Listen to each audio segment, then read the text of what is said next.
नमस्कार, हर दिन की तरह एक बार फिर से आप सभी का स्वागत है स्वदेश 24x7 न्यूज चैनल में और मैं हूं आपके साथ हाजिर शुभम सोनी।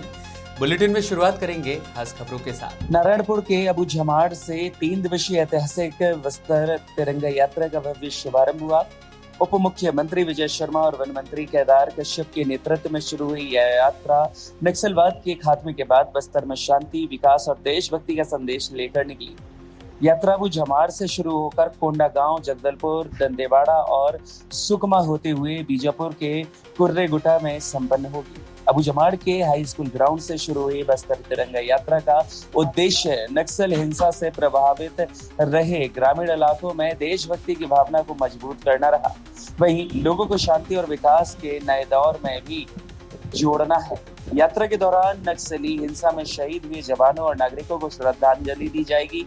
इसके साथ ही शहीदों के परिजनों का सम्मान भी किया जाएगा। शुभारंभ के मौके पर उप मुख्यमंत्री विजय शर्मा ने कहा कि बस्तर ने करीब 5 दशकों तक नक्सलवाद का दंश झेला है। इस दौरान निर्दोष ग्रामीणों की हत्याएं हुई, स्कूली भवनों को नुकसान पहुंचाया गया और लोगों को विकास की मुख्य धारा से भी दूर रखा गया। लेकिन अब नक्सलवाद की समाप्ति के बाद लोगों के दिलों में दहशत दूर हो रही है और प्रभावित क्षेत्रों में स्कूल सहित विकास कार्य तेज गति से आगे बढ़ रही है। नारायणपुर से गोधन नाथ की खास रिपोर्ट। की राजधानी के रूप में जाना जाता था। हम अपने देश के यशस्वी माननीय प्रधानमंत्री श्री नरेंद्र मोदी जी का और माननीय हमारे केंद्रीय गृह मंत्री श्री अमित शाह जी का धन्यवाद ज्ञापित करते हैं, जिन्होंने यहाँ पर पूरे इस क्षेत्र को नक्सलवाद से खत्म किया है। न केवल यहाँ से बल्कि पूरे देश से नक्सलवाद का सफाया किया है। उसके लिए हम उनका हृदय से आभार व्यक्त करते हैं।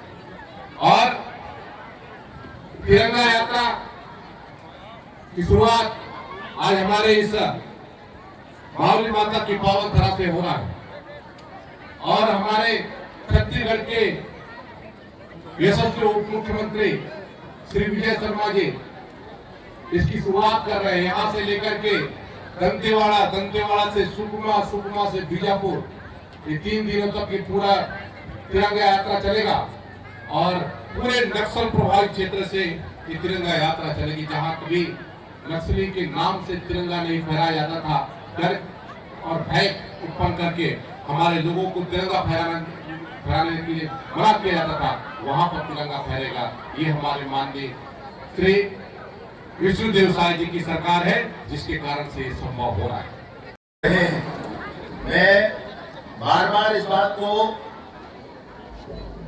देखता था कि कहां क्या घटनाएं हुई हैं। तो अनेक ऐसे स्थान, चिंगावरम, मणिकोंटा, दरभागुड़ा, घोड़ागांव, वेर्राबोर, तालमेटला, टेकलगुड़े, सिलगेर, ऐसे अनेक स्थानों पर हमारे बस्तर के आदिवासी समुदाय के लोगों की नृशंस सामूहिक हत्याएं की गई।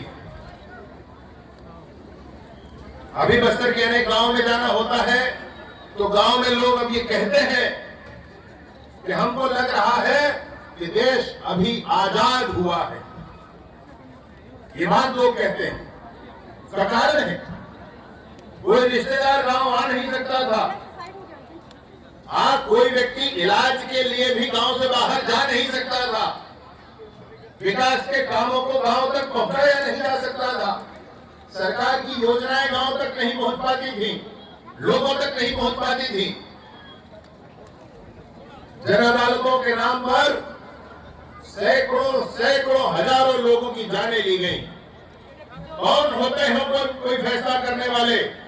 हमारे देश में हमारा संविधान है, बाबा साहेब का बनाया हुआ संविधान है और उस संविधान को लेकर के पूरा देश आगे बढ़ रहा है।